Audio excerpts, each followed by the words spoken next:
अब तक आपने सुना कि कावेरी जी अपनी तीनों बेटियों ईशा, मोहिनी और सुहाना की शादी 3 घर जमाई लड़कों के साथ करवा देती है।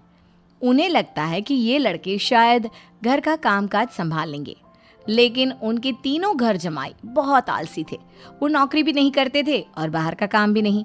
कावेरी जी ने अपनी बेटियों से कहा कि वो प्रेगनेंसी का बहाना बनाकर अपने पतियों को सबक सिखाए। अब सुनिए आगे। मम्मी, आपने जैसा कहा था हमने वैसा ही किया, लेकिन देखिए ना, विवेक का हाल तो वैसा का वैसा ही है।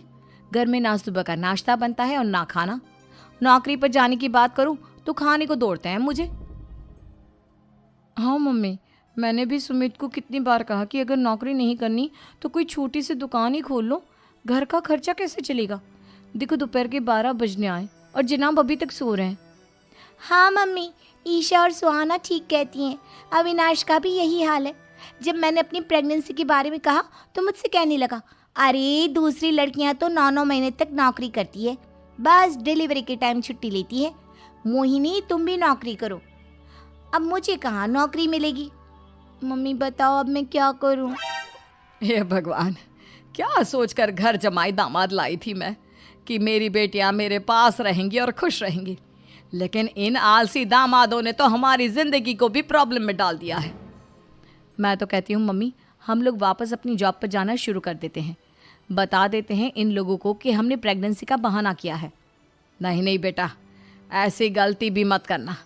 अगर तुमने ऐसा किया तो इन तीनों की आदत और ख़राब हो जाएगी।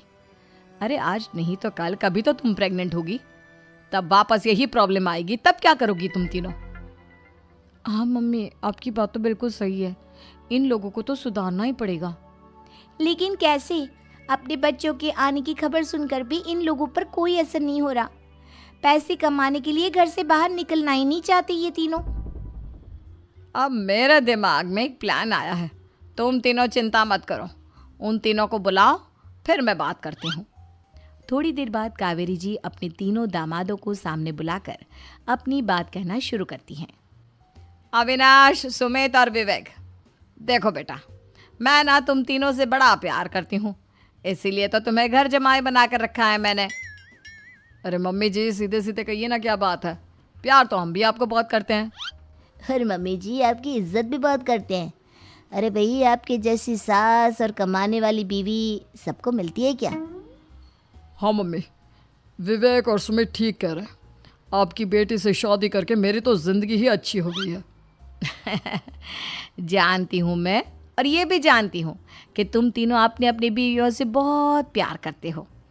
बेटा, बात ऐसी है कि हमारे कुल गुरु ने कहा है कि प्रेग्नेंट होने के बाद मेरी तीनों बेटियां शुरू के 4 महीने हमारे गांव में जाकर रहेगी, जहां मेरे चाचा जी रहते हैं। अरे लेकिन क्यों मम्मी, गांव में जाकर रहने की क्या ज़रूरत है इन तीनों को। वो क्या है ना बेटा, हमारे परिवार को एक श्राप है। अगर मेरी बेटियों ने यहाँ पर बच्चा पैदा करने की कोशिश की तो उनके बच्चों को कुछ भी हो सकता है। इसलिए अब से लेकर 4 महीने पूरे होने तक इन्हें गांव वाले घर में रहना पड़ेगा। हाँ तो इसमें प्रॉब्लम क्या है मम्मी जी?